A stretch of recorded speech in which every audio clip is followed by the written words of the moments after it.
Welcome, welcome, one and all. How are you doing today? I hope you're doing all right. So I'm back once again playing Elden Ring. This time we're going to be doing a very slow, overexplained Let's Play to accompany my Elden Ring Absolute Beginner's Guide. So at the time of recording, I have done most of the script. I haven't recorded it yet. But I wanted to play through the start of the game again just to refresh my brain on some of the stuff. And I thought what we'd do is we'd go through things real slowly, explaining absolutely everything, looking at all the item descriptions, etc.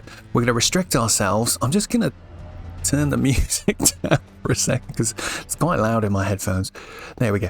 So yeah, we'll restrict ourselves to the first area of the game. We're not going to go beyond that.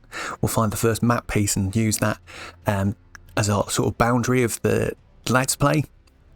And I just want to make sure I'm trying to explore it like I'm a new player. So we'll be watching how the enemies attack, trying to figure out weapons, figuring out damage types, figuring out how to explore. We're going to just try and do everything so that hopefully if you're a brand new player to this game and you've never played a FromSoft game before even, that you can watch this to help get a few little pointers that will just guide you on your way.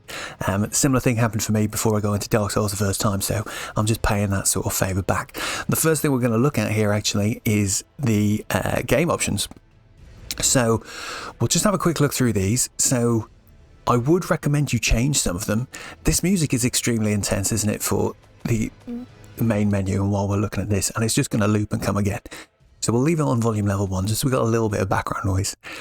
But yeah, so first page here, toggle lock on. Yes, so what this does, this option just, if you look at the bottom there, you can see it says set or lock on to new target when former target dies, so that'll just cycle automatically for you. It's personal preference, I leave it on just because it's handy. Auto lock on, auto target, this just means it locks onto you when you attack without your lock on already on. To be honest, I've never really noticed this one actually works, but anyway. Manual attack aiming is quite an advanced thing. That you probably don't need to worry about if you're brand new, but when you get the really big weapons in this game, like the giant swords and the giant hammers, this lets you use the left stick to override the lock on a little bit, which can be useful if you're trying to like catch enemies out that move around a lot and stuff. But for now, you don't need to worry about that. Camera axis is fine. Reset camera axis. It's just that when you do the thing, you can click the right stick to reset the camera angle. If you turn this on, it will center it even on the Y axis, not just the X axis. So I like to turn that one on, just to help me orient where I am. Camera speed, I always knock up a little bit. These ones are a preference again, but I would always recommend that you turn off camera auto wall recovery, because otherwise you get these weird moments where you go around little corners, especially in small areas, and it makes the camera completely freak out. If you turn this off, doesn't happen as much. Still happens sometimes, don't get me wrong, but that's a good one. What else we got? Display blurred, yes. Subtitles, yes. HUD auto is default and is really nice and atmospheric. It'll fade out when you've got full health and stuff like that, but I'm going to just turn it on just for the purposes of explaining things, so we'll have the HUD always turned on. Tutorials, yes. Adjust brightness, yeah, I'm going to leave that on 7. I think I turned it up a bit earlier just to make sure, just that it's coming through bright on the old YouTube, because I'm quite aware that sometimes it comes through a little bit dark. Device for on-screen prompts, this is just PC only. I love that it defaults to keyboard and mouse and can't tell that I'm using a gamepad. But we'll switch that to gamepad. We're going to have Xbox buttons, unfortunately. I've got no choice but to do that. I'm playing with a Switch controller, actually, but yeah, we've got gamepad buttons down there. Mark new items on, show recent item tabs on. These are things that were added in a recent-ish update, but I recommend you leave them on just because they're handy. We'll turn that music back up in a second. I've got launch setting offline, so we're going to play offline mainly. I will go online a little bit just so we can see how it works. But my preference and my recommendation actually when you're first playing, to play the first few hours offline at least. I'd go around, just figure out how the game works a little bit before you start getting overwhelmed. When you turn it on, there's factors of the game, like you get messages on the floor left by other players, there's bloodstains to show where people have died, things like that, and I think they can be quite distracting while you're just finding your feet and figuring this stuff out. So yeah, I'd recommend you leave it offline the first few hours you play. You can review the button settings here. You can actually rebind them all, I think, these days, which is pretty cool, but we won't be doing anything of that nature. These ones and these ones we don't need to worry about. Grand. Let's turn this music back up and we'll get making a character. That was almost perfectly synchronized, wasn't it? Amazing scenes. Right, first step, making a character. Right, forgive me, I've got a nice freshly made cup of tea with me here, so I'm going to have a slurp. Yeah, I'm not really sure why they put this screen at the front, because it doesn't really give you that much information, which is a little bit annoying. But at the same time, I would say it doesn't really matter which class you pick at the start of Elden Ring, mainly because the systems are quite flexible. So, you know, if you pick this guy here, this vagabond, you know, he's clearly a knight with big swords, etc.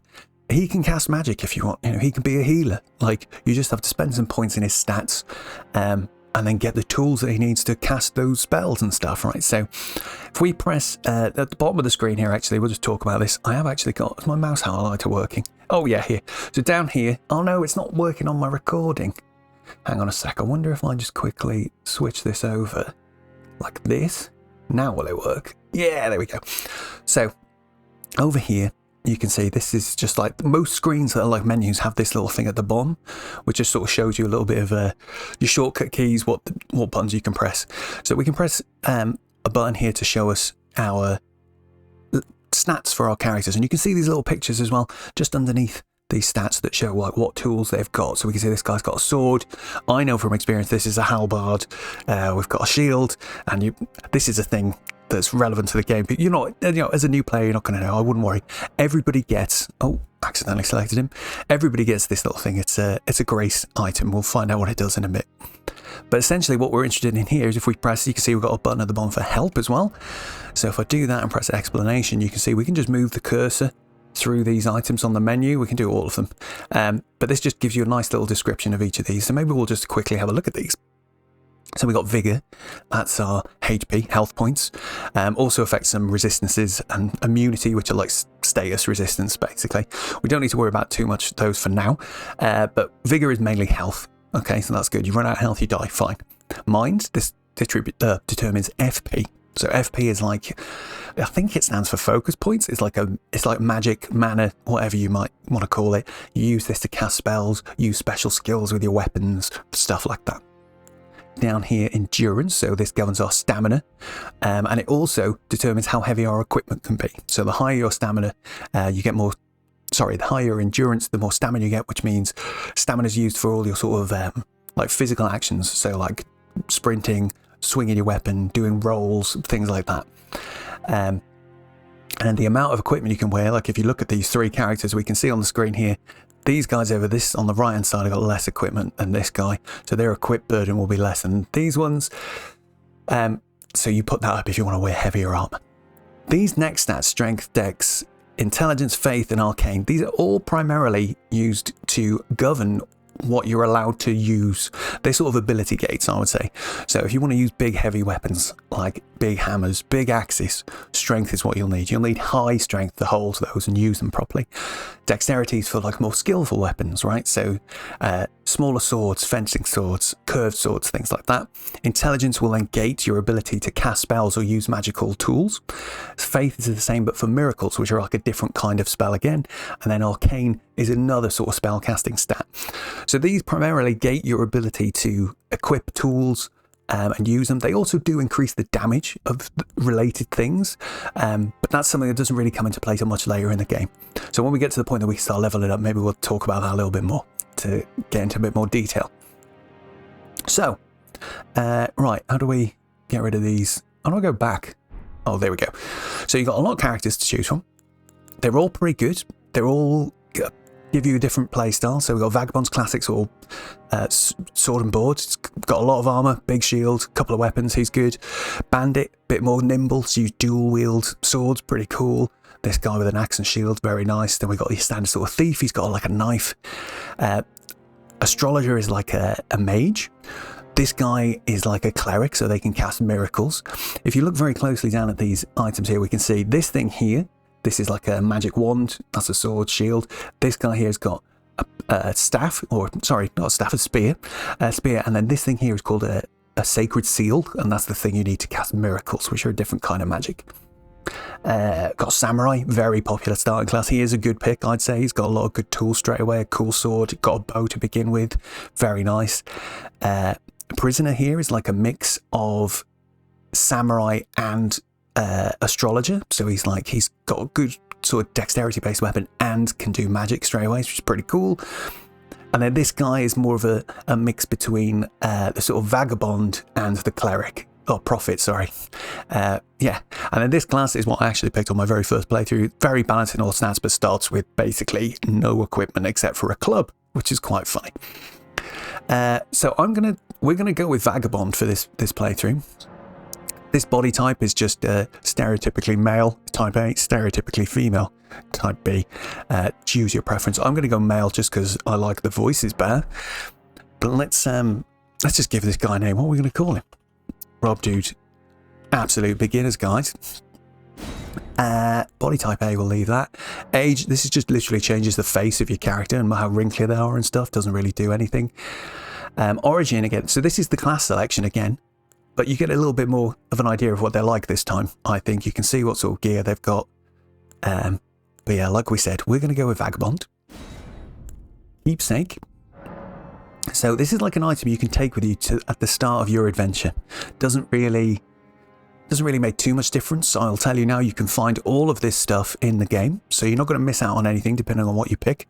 They've each got a little description there that tells you what they do. So increases maximum HP, this medallion. Lands between rune. We can use that to gain many runes. Runes, as a bit of a pre-warning, are like a currency in this game that you use for leveling up, buying stuff from shops, etc. Golden Seed. So said to enhance sacred flasks. So a little bit of pre-knowledge for you here. Sacred flask is the item we use to heal and to recover magic. So that'll effectively give us an extra charge on that.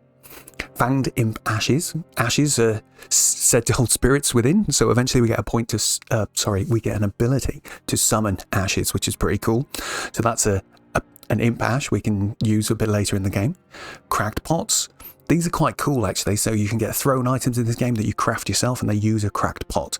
So the strange cracked pots that somehow mend themselves a container for certain thrown items. So a very simple example of that is we can make a thing that's like a firebomb and we throw it. We craft one of those. Once we've thrown it, it'll be used, but we keep the cracked pot and we can craft another one into that cracked pot.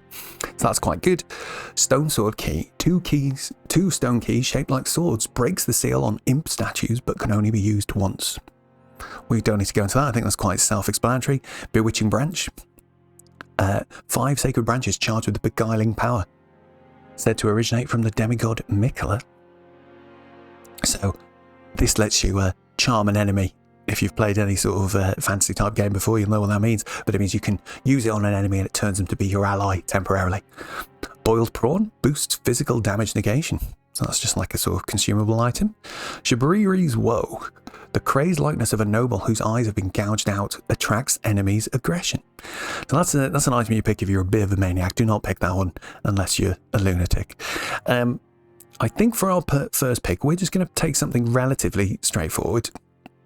Maybe I'll take the cracked pots so we can demonstrate a bit of that. But what I do want to do is just try and play this like a first playthrough. I think the very first time I played, I took the lands between rune because I knew that would be money. And I thought that's probably the most generic, useful thing I could have right off the start. So maybe we will go for that. But it's up to you what you want to take. Like I said, you can find all of this stuff in the game. You're not going to be missing out. So yeah, I'll take the rune. Oh, that's what we look like naked. So base template is essentially like your although origin is your class and what type of, character you make, this is like where you've come from in the world and your backstory. Doesn't really have any bearing on anything. But, we get this guy, looks quite good. We'll pick it. But let's finish there and we'll get into the opening cinematic. Very good cutscene. We'll let it play out. For completeness' sake. And maybe I'll talk a little bit over it. But it's good.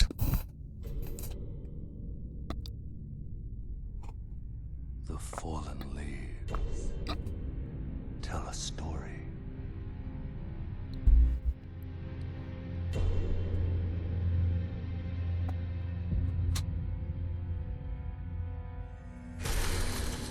The great Elden Ring was shattered. In our home, across the fog, the lands between,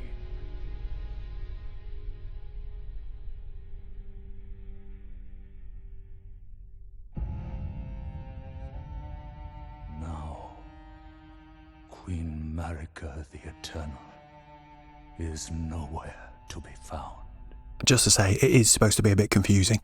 And in the night of the Black Knives, Godwyn the Golden was first to perish.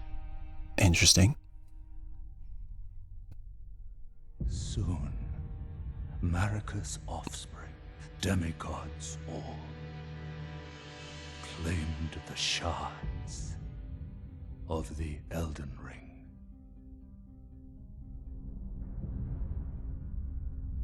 The mad taint of their newfound strength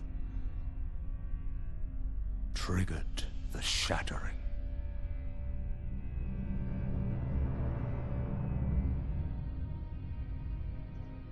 A war from which no lord arose. A war leading to abandonment by the greater will. Oh, rise now, ye tarnished, ye dead who yet live. The call of long-lost grace speaks to us all.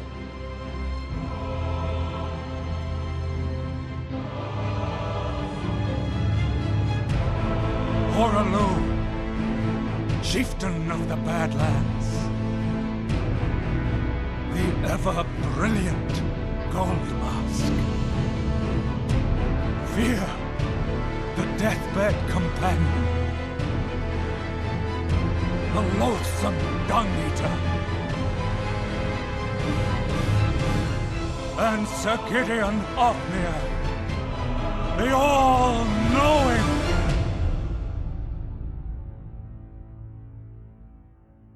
Very dramatic, eh? So, you're not really supposed to know what's going on. I think we get one more little scene. And us. This is our character. One other, whom grace would again bless. Hell yeah. That's what we want. Of no renown.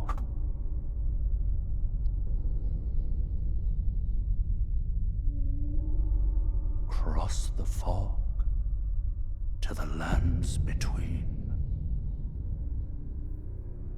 Okay. To stand before the Elden Ring. Don't worry about it not making sense, right? Just don't worry about that. It doesn't. Become the Elden Lord. That is our apparent objective. Okay. I'm going to play dumb. I'm going to say I don't know what's going on. We're going to try and approach this like a brand new player. So straight off the bat, this is a bit funny. We've got 2 pickups to grab. Here's our character. The funny thing about this game is there's no pause, right? That's the one thing I want to say straight away. So even when you get a little screen like this where I've picked something up, I can't, or I've got my menus up, it doesn't ever pause. So if you want to really pause, you're going to have to either do your suspend or do a very fancy quick pause and quit through the system menu. But yeah, we've just been given these 2 items here. Ring of Mikola and the ring. And these are actually gestures. They've got that funny little waving icon. It was my mouse. Here we go. This little waving guy icon. He's very small here, but these are all our gestures. So, oh, go away, screen. Shouldn't click my mouse on random bits. But yeah, so if I can do a gesture like that, look, by just selecting it. If you look right at the bottom right, actually, down here, we've got a little thing that shows us what the buttons do when we're on different parts of this interface, which is quite handy. But yeah, you can swap these out if we just press like a button. We can swap wave and put something else in if we wanted to. Like I could put this ring in. There we go. And now I can do the ring, which is a funny looking gesture, but classic Elden Ring. Okay, where are we? We've spawned in this funny little churchy building, it looks like. There's a cool, creepy statue here. Doing a little slightly questionable hand gesture, if I'm being honest, but we'll move on. And there is a proper tutorial coming in a minute, so we'll talk about how the game works when we get there. But We'll just play this like a normal person. It hasn't told us anything. Did it pop up a left stick is move thing? It might have. Here we go. We got our first thing here. So this thing on the floor is a message. I can press Y to read it. Let's see. Though the path be broken and uncertain, claim your place as Elden Lord. Alright. Pillage remains. Tarnished, wizened finger. Sounds really cool, doesn't it? So if we want to check what something is, we'll do this before we go outside. We can press our menu button to get this up. We've got different options. These ones are grayed out because we're not online.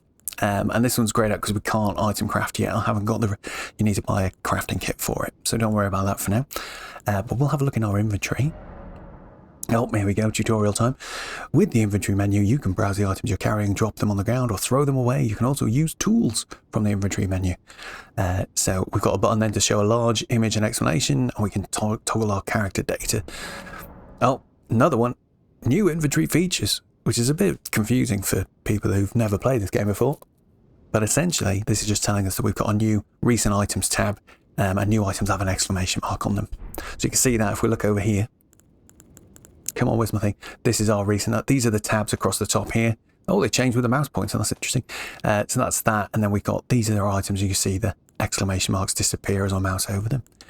Well, that's cool. So what the other buttons were showing us is that we can press one button like this to change this middle section.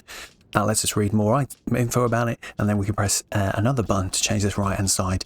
And again, if you look at the bottom of the screen, you can see that's all these buttons are sort of down there. We can do various different things. And again, actually, sorry, just to reiterate, you can always press this button to get up the help, which is quite nice. You can press menu explanation. It'll tell you what this menu, how this menu works again.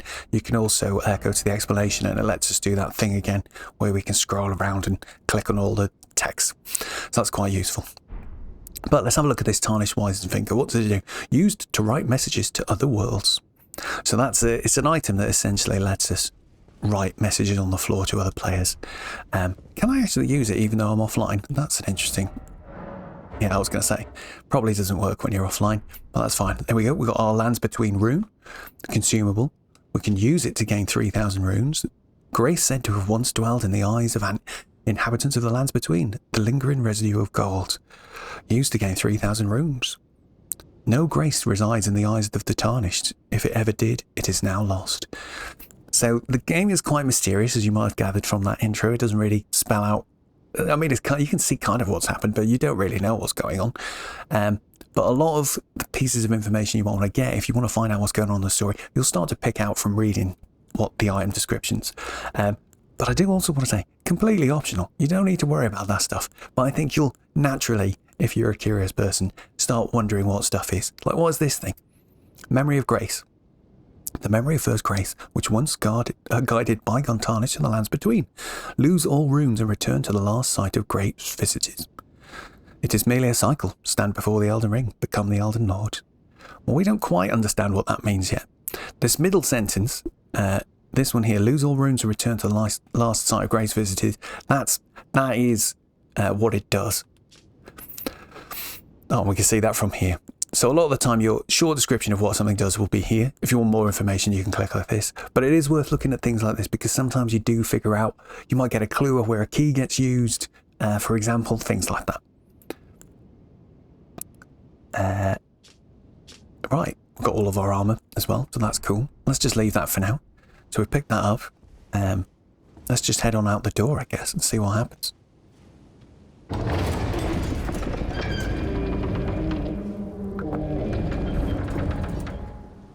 Okay. The Chapel of Anticipation. Check out that thing. That's pretty amazing, isn't it?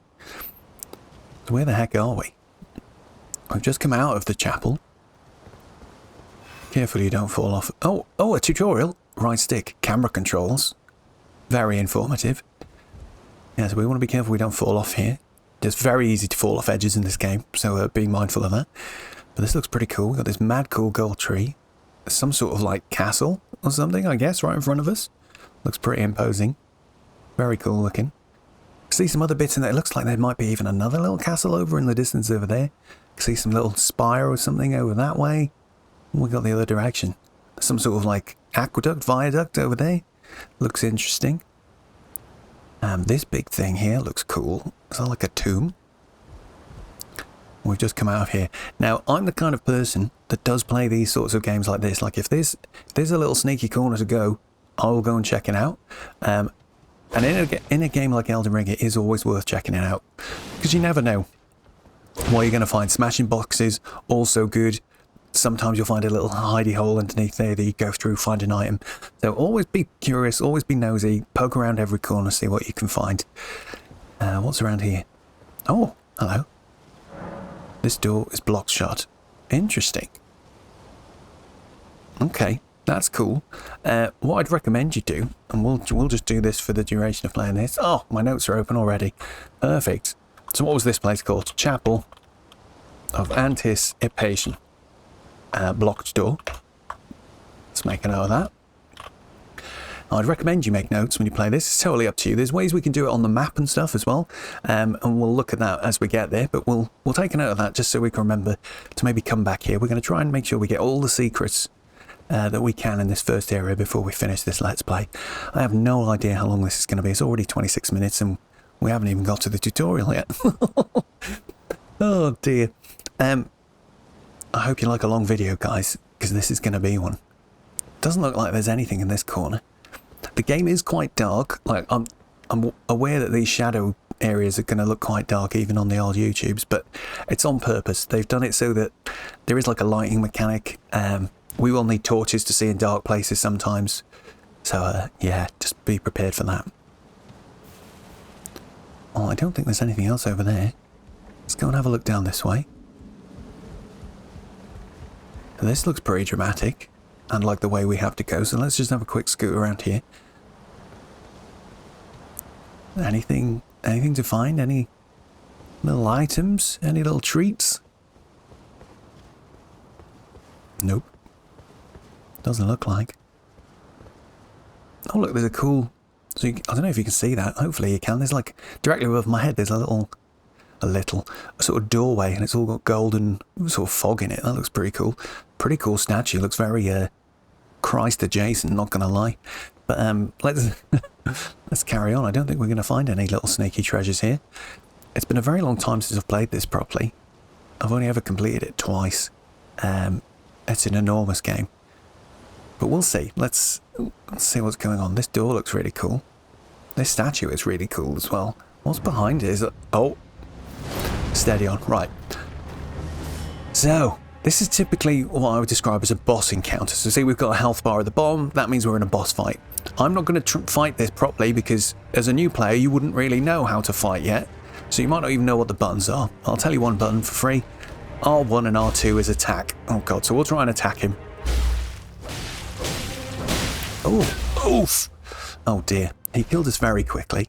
Now, don't fret, dear viewer, that's supposed to happen. You can beat it if you're skilled and patient. And you get to explore a little bit further, but generally, the game still starts in the same way. I do find it quite an interesting choice on behalf of From Software, because I think they could have just started the game where we're about to start. And I think it would make much more sense. But anyway, here we go. This is what I'd call the true starting tutorial of the game.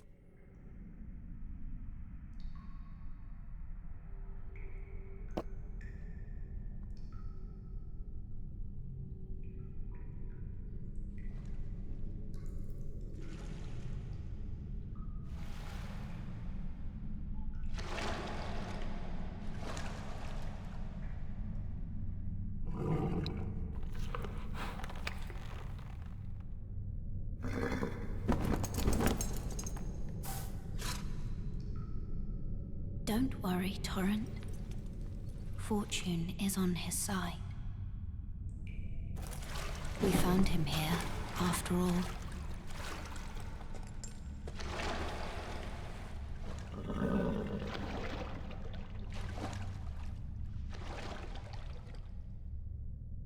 One of his kind is sure to seek the Elden Ring. Even if it does violate the Golden Order. Oh, everybody's so cryptic, aren't they? What's she on about? Elden Ring, Golden Order? What do these things even mean? But one of the things I do like about this game is how it frames the narrative from literally the point of view of your character. Because the stuff that they're talking about has happened so long ago. And your character's been dead for ages, they don't even remember who they were or anything. And what's happened here. So there's a good level of, what's the word? Synergy, not even synergy, but like it's very easy to play, fill this character's boots mentally even. But anywho, right, here we go, the intro proper. And we've just been given some more items. We got a flask of Crimson Tears, a flask of Cerulean Tears. So why don't we go and have a look again at those? There we go, flask of Cerulean Tears restores FP, grand. And restores HP, super. So that's cool. We've got some items that do that for us now. A sacred flask modelled after a golden holy chalice that was once graced by a tear of blessing. Filled with Crimson Tears, it restores HP with use. Rest a site of grace to replenish. The one washed up on the gravesite was sure to die until this flask offered its gift of rejuvenation to seek the Elden Ring. Interesting. So that sort of implies we only got given these things to help us find. Did that woman just give us these? I have no idea. I've never really thought about that before. This is going to be interesting because I didn't read the stuff this thoroughly even when I played it the first time, so maybe we're going to learn some stuff together here. This is cool. So before we move any further, because I know it's going to pop up some tutorials, if we look up there, you can see that thing up there, just as a pro tip, that's an item. And you'll often see in this game, like look, it looks like there's a cave up there that's lit up. You can see there's another item behind us there. So they often put things just sort of out of reach, just to give you an idea that there's stuff to find, and generally there'll be a way for us to get over to that thing. There'll be a way for us to get up to that thing, and it's up to us to figure those things out. It's very dark in here though, so we won't look around too much. Let's have a look what this message says. The Cave of Knowledge lies below. The Cave of Knowledge. Oh yeah, I just remembered. This little pop-up message wasn't in the original release of the game, and loads of people missed the tutorial. Which I find quite amusing, but, you know, you're going to help those people get into your game or else you're going to lose them. Anyway, jump down the hole ahead and you'll find the Cave of Knowledge. There you can learn about game controls and basic actions, as well as other tips that may be helpful. Cool. In our journey through the lands between. What about this guy? What are you saying? Brave Tarnish, take the plunge of learning and remembrance. Recall the arts of war and your warrior's blood. Let's do it. Oof. So, it's telling us to use items, and that is because we've just fallen down and hurt ourselves. If we, how can I do this? Get my mouse pointer up. Whoop. Up here you can see our health bar. We just lost a chunk from falling down. You do get fall damage in this game. If you fall too far, you die immediately.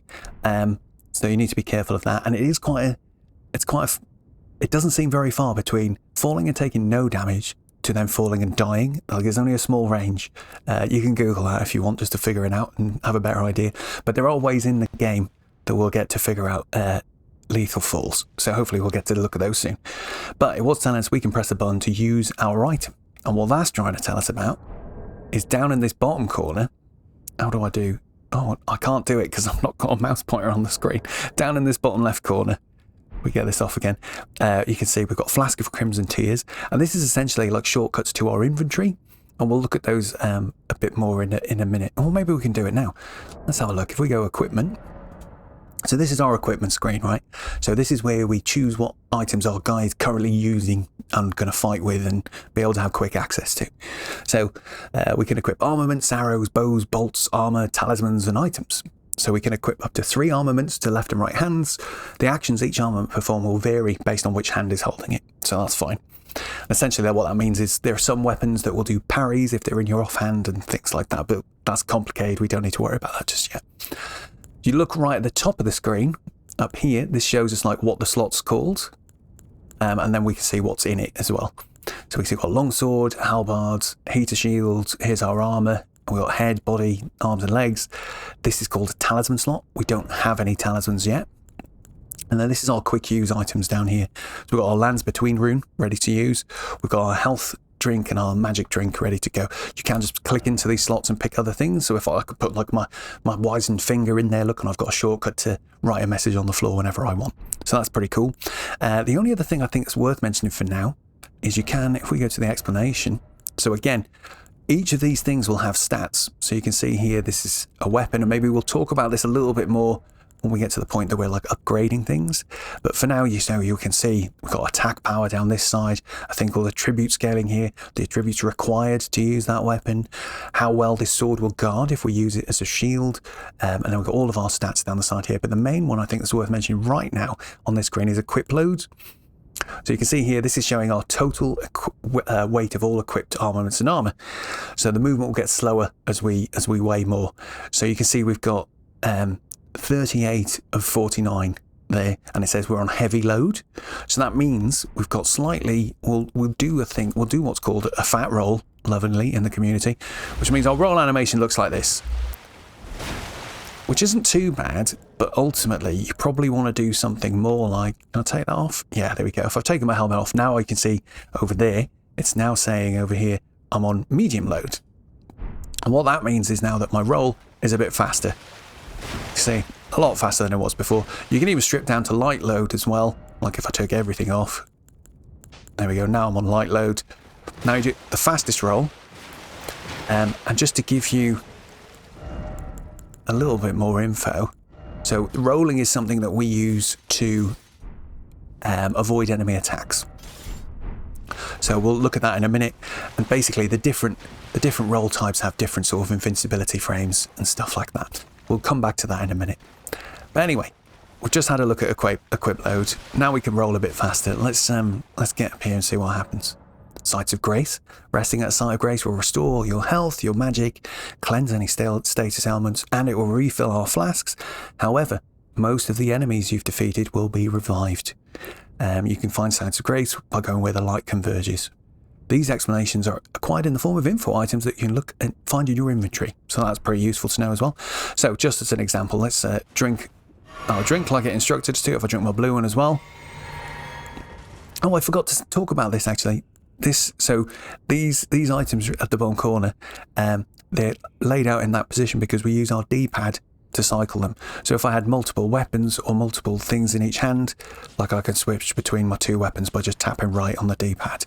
I can press down to cycle through the bottom one, and the top one is for magic spells. We don't have any yet, but the same thing, you press up to cycle those. The only thing that's really useful, I think, is you can press and hold down or up to go back to the first item in that list. So because you do end up with quite a lot, we can have, what was it, if we look here, look, we can have 10 items equipped here. You can have loads of spells equipped as well once we get into magic. So just being able to hold up or hold down just goes back to the first item, which is quite handy if we put it as like our health drink, which is what I might do. We'll get rid of that, make that one there, this one will make us that. I just noticed a minute ago as well, I did do another little shortcut when I was equipping my armor again. So while I'm here on one of these screens, I've gone into the chest slot to equip my armor. You can use, it doesn't actually show it, but if I use the L and R buttons, I can cycle through all the slots. So we've equipped that. You can just about see, hopefully on the video, it's got a little sword and shield icon at the top left of the picture. Equip that, and we've put all those back on. Anyway, right, Sites of Grace. We sit down here, we should see our flasks get refilled. No, we always have to activate it first for some reason. Then we can sit down. Lovely. So we've got some options here, that stuff you can do. We're not going to look at any of this stuff yet. We'll wait until we're outside and we've finished the tutorial. Let's just keep going for now. So that's healed us back up. We've got our masks refilled. Let's just see what's coming up next. Click right stick is reset camera. So yeah, if you're not, I don't want to face towards the enemy, but that's just like a quick, if we want to click to face which way our man's facing, we can do it. If there's an enemy in the field of view though, it will lock onto them. You can see he's just got a little white dot on him now. That means he's locked on. So there we go. RB, attack, with right hand and two-handed armaments. So there we go. Down he goes. One it kills. We like it. Here's another guy. Let's go and give him a shot as well. Should we try our other weapon, see what that's like? Oh, we've got a strong attack with RT, right trigger. So that's like this. So generally your quick attack, your regular attack is quite fast, and then your strong attack is slower.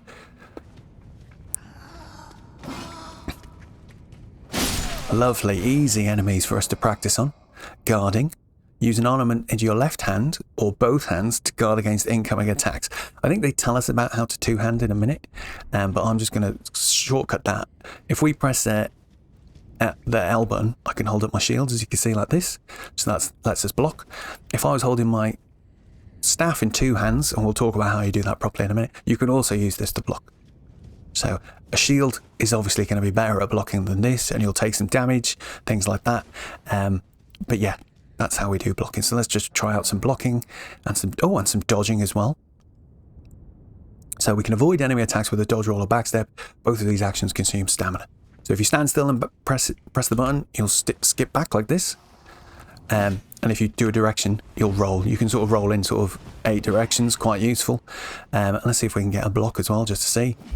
So blocking is quite efficient. You can see if we take a block, it should take a chunk of stamina.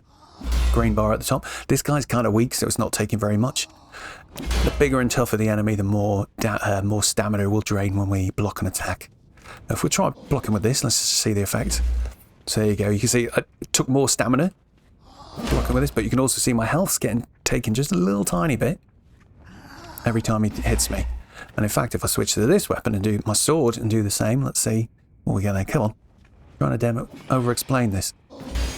Yeah, same. It's about the same, I'd say. We can confirm it for sure. Now, let me just take this guy out. There we go. Big heavy attack to finish him. If we go and have a quick look in our inventory, oh no, maybe equipment screen will do. So if we look real careful, it's over this part here. So guarded damage negation. If we look at the shield, we can see physical damage 100%. So that means we won't lose any health with that. This one, 45%. This one, 55%.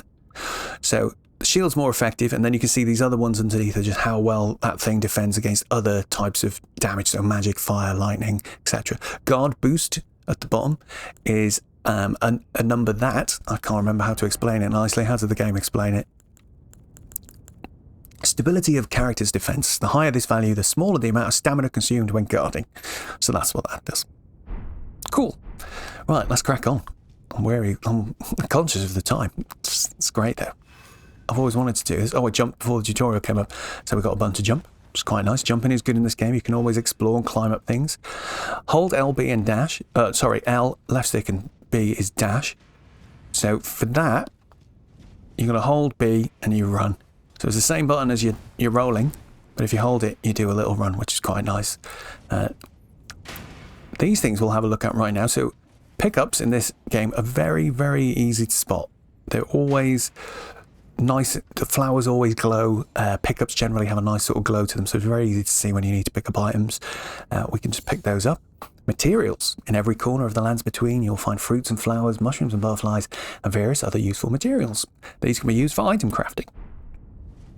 So more on that once we get it, I think. But for now, we will just hoover up all the items we can. And if we have a quick look, sometimes, and this is what I love, is that this new items tab is so good because it always puts the most recent thing you've picked up right at the front. Just on how items work. So we can see here, here's our row of fruit we just picked up. Shows us how many we've got. We can hold 999 on ourselves, and then we've got look at storage we can access from the sites of grace. We'll maybe look at that eventually. But we've got item effect, used for crafting down here. This is where you find it. So for any sort of crafting items, you do get a little hint on where you find them. So this is easily found everywhere. So we should find these just growing all over the place. Sometimes though, when it's things like, I don't know, you get like animal bones or specific flowers and stuff like that. They only grow in specific places, and it gives you a bit of a clue of where to look for them. The other part was these things. We didn't talk about these real quick, but this is our tutorials. So they're in here right now, but if we look on these tabs, if we scroll across right to the end, I believe, where is it? So we've got a tab for everything here. We've got an info tab. So this is where all of the tutorial messages get put again if you ever want to come back and look for something. So you can just come here and read the same text as you got the first time you saw it. Kind of useful if you haven't played in a while and you can't remember how something works. Anyway, onwards. Let's see what happens now. Oh, so we got an enemy here. Look, he looks a bit tougher. He's got a shield. So, each hand can be equipped with up to 3 armaments, allowing you to toggle between them. Armaments can also be two-handed, making the attacks more difficult to repel with shields and boosting effective strength by 50%. So this is just showing us we can use left and right on the D-pad to change what weapon we're using, and then we can hold the sort of interact button and then press L or RB to, oh, excuse me, change into two-handed mode. So I can hold that, you get this alternate sort of thing at the bottom left, that's how you know you're doing it, and you can press either one of those attack buttons to do it. Oh, look, he's backing off. Good on you, mate. Do that while I just talk about this for a moment. Is he going to see me up there? No, good. So the interesting thing about this, of course, is I can two-hand my shield if I want, and then suddenly my shield becomes a weapon. So that's quite good. I did start a playthrough where all I was using was shields, which was quite funny. But what it's trying to teach us is that this guy here has got a shield, and he has the same system as me. So if I hit his shield, it's going to reduce his stamina. So I can hit it like this, but it like clangs off. If I two-hand my weapon instead, can you not? You can see it doesn't clang off anymore. I do more damage to him and break his guard. General rule in this game is the bigger the weapon is, the more shield damage it'll do. When they're broken like this, you can do another step then, which is to walk up and press normal attack, and you'll do what's called a critical. And we can go up, stab him in the belly for huge damage. So shielded enemies, it's a good idea to try and break that shield and then stab them to death like that. Lovely. Let's continue. Let's see where we go next. What's going on here, lads? Right stick while locked on, change target. So we can lock on like this, and you just flick left and right on the stick to change targets. One of the best things about this, actually, that I forgot to mention is because it locks on so reliably, as long as this something, and it's from quite far away, if I remember right. Like, so that's locking on from quite some distance. You can use it if you're going through a dark place, or if there's a place that's really overgrown and you can't see very well. It's a good way of like finding out if there's enemies. So yeah, that's a good pro tip, I think. Nice, down you go. Other thing we haven't talked about is there are a range of attacks as well. So we do have an attack where I can just press R to do a basic attack, but you can do things like run an attack. You can also do things like roll an attack, gives you a different animation. You can do things like your backstep an attack, also gives you a different animation. So it varies between weapons. Some will have more animations than others, but it could be quite useful. You can find like interesting little moves. Like I think, has this got like a, I'm sure there's like a, so we've got a nice stab. If we backstep R2, doesn't do anything different. If I two-hand it, I'm sure there's like, oh, am I thinking of the charge move? Oh yeah, the halberd is a really great weapon actually. We'll go back to the longsword, also one of my favourites. Longsword, this weapon that we've got right here, literally will see you through the whole game. Absolutely fantastic little weapon, but this guy's giving us a bit of trouble. Block those arrows. I wish we could knock them back. We do have the ability to parry, which we haven't talked about yet, but I think we'll save that when we're outside and we've got some more. Once we're in the game proper, we've got some more enemies to practice on. But generally, you know, this guy's looking pretty good. We can just let him hit us, block his attack, hit him back. No worries at all. Another tutorial? Oh, skills, of course. Well, that's funny because I was just talking about parries. So armaments have special abilities called skills. Skills are highly varied and range from powerful attacks to temporary effects. Using skills consumes FP. That's fine. So if we look, you can see above my little portrait on the bottom left there, it says parry. That is, if I press L2, that's what I do right now, right? This. That's my shield's ability. If I change to, if I get rid of my shield by switching it off, swapping my left hand slot, now you can see it says square off. That's my sword's ability. And if I change over to my, oh god, I did it straight away. My halberd's ability is charge forth, which does a charge move straight off. If you want to keep your shield out and use your abilities, you need to just two-hand your weapon.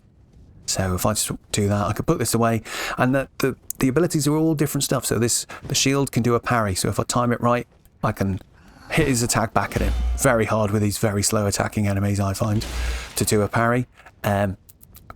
But square off is quite good. That puts you in a little stance, which alters our normal and normal and heavy attacks. So we can do normal attack, he does that. If I do heavy attack, oh, we did a cool little stab up in the air, and then charge forth is like he does a charge like that. Like, now, if you want to get a bit more of an idea of what those things do, you can again come and look at your equipment screen. It's slightly annoying in as much as it doesn't show it to you here.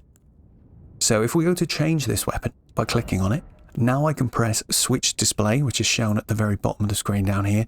So you press this button and it will change that middle display, and then you can see the skill information is shown at the bottom part here. That'll be the same for any armament. It'll show your skill information. So square off, skill starts with a sword held level, follow it with a normal attack to slash upwards or a strong attack to perform a running thrust. So that's how you find out what your new skills are. Good stuff.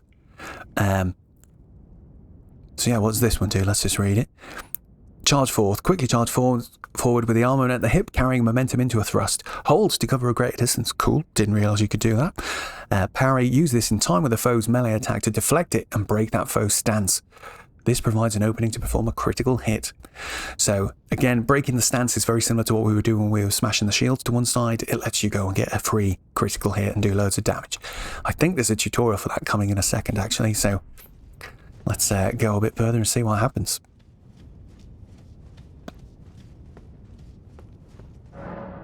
Oh, crouching. Crouch to make it harder for enemies to discover you, especially effective in tall grass. Attacking an enemy that hasn't noticed you will cause more damage than usual. But click the left stick. So very standard. And to give you some comfort, the stealth is pretty basic in this game, as we'll get to see when we go into the game proper. But you know, we can just like, long grass is you're basically invisible. Is he even going to see us as we stand up? This place is also quite dark. Like the light level affects how well visible you are too. But I think as long as we stay in this grass, we should be fine. That guy's busy doing something anyway. I don't think he'd have seen us, even if we stood up right next to him. But yeah, if we go up to an enemy that hasn't seen us, we can also get a crit. By just walking up nice and close, and then just pressing R1 when you're close. I always push like towards an R1. I don't know if you need to do that, but I kind of feel like I should do that. But yeah, I'm just going to quaff my drink because I'm a little bit low on health. We've got another enemy here. What are we doing? Stance breaking. Right, some attacks may break an enemy's stance, giving you a chance to perform a critical hit. Charge attacks and jump attacks make it particularly easy to break an enemy's stance. So hold R2 for a charge attack, R2 while jumping for a jump attack. So charge attack, you hold your heavy attack and you do a bigger version of it basically. And then a jump attack, you can do jumping light attacks as well. But these moves do, so stance is almost like a fourth bar that the enemies have. They have another bar that's a bit like the stamina when they're blocking, and if you continuously damage them with heavy attacks, you'll just break them. I think this guy's rigged to let it work straight away, so if we jump attack him, down he goes, and I can just crit straight away and do a huge amount of damage to him. So that's lovely. So yeah, jump attacks are good for that, charge attacks are good for that. It's essentially like a hidden damage meter. I think what happens is if you don't, something like, it is a little bit like the stamina, that's how typically our character doesn't consume stamina when he's not actually in a fight for me to show you, but essentially it's like another bar that you just need to empty, and it just knocks them into that dazed state for a free critical. Right, Stakes America. Upon dying you will be revived at the last site of grace that you visited. However, if there is a Stake of America near where you died, you can choose to be revived there instead. So that's pretty cool. So this is like a respawn mechanic. Usually happens before you get to a boss. So you can see the statue here. She looks pretty cool. She's got no arms. A bit sad looking actually. But the telltale sign is, because you won't always notice it, is if you look under my health and stamina bars and stuff at the top left, you can see the icons appearing as I walk here. That's because I'm entering a zone. So if I die now from this point onwards, I'll spawn back at this statue to get another turn. Or I can choose to do that. You can go back to the last site of grace if you want. Up to you. Right. This is looking ominous, isn't it? Shall we find our way in and see what happens? Traverse the mist. Last time we saw mist, something bad happened. Here we go. Soldier of Godric. Come on then. Guard counters. You can perform a counterattack immediately after blocking an enemy attack. Guard counters make it easy to break an enemy's stance. So that's what it was just teaching us with the heavy attacks. So RT immediately after blocking an attack is a guard counter. So let's try that out and we'll see what happens. So if we block, there you go, hits him straight down. Nice for that crit. We could have got, we'll just do it again just to make sure. So if we block, then hit heavy attack. You hear that noise? Excellent. Oof, look at that damage. Poor guy. Oh, I didn't mean to go to the map. Ugh. We'll look at that again in a sec. That's fine. What I wanted to do was just bow, show my respects to that guy. But there we go. We did it.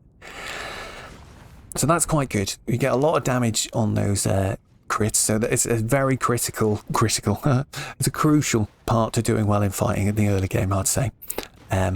Very powerful technique. You will get enemies that it doesn't work on as well, and we'll talk about those when we reach them, I guess. Where are we now? Oh, hang on. Oh, we're back here, look. Excellent. We're within reach of this item, so let's go and see what that was. Strength. A new emote. Delightful. Shall we test it out? You can also, if you go to the sort of switch screen, you can come here and then just test them. Where's strength gone? That one? Test. Oh, yeah. We're cool. Right, so we'll drop down. And I think we're ready to go out into the world. Right. There are going to be some very quick edits in this video. Because I ain't going to record this all in one sitting, I'll tell you that. It's going to be very long. So this is one of those points. I'm just going to pause the game right here for a second. And I will be right back.